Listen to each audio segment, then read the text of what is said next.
See skript joonistab ruudu. Katsetame.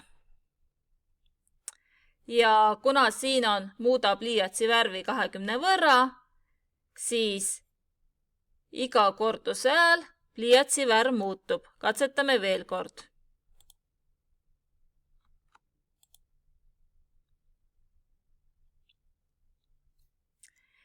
Tähistame ruudu külge tähega A. Loome uue muutuja ja muutuja nimeks paneme A. Okei.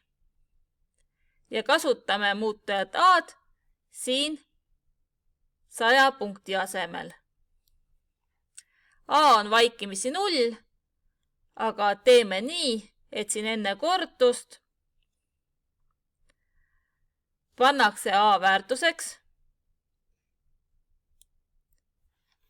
näiteks 50. Ja katsetame.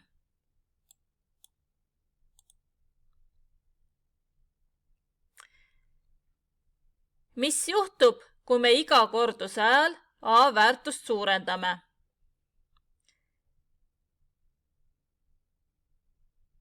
Teeme nii, et A-d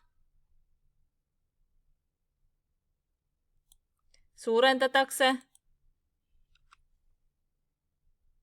10 võrra.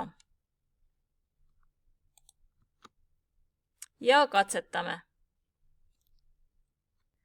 Näeme, et siin esimest korda oli A 50, teise korra ajal oli A 50 pluss 10 ehk 60, kolmanda korra ajal oli A 60 pluss 10 ehk 70 ja neljanda korra ajal oli A 70 pluss 10 ehk 80.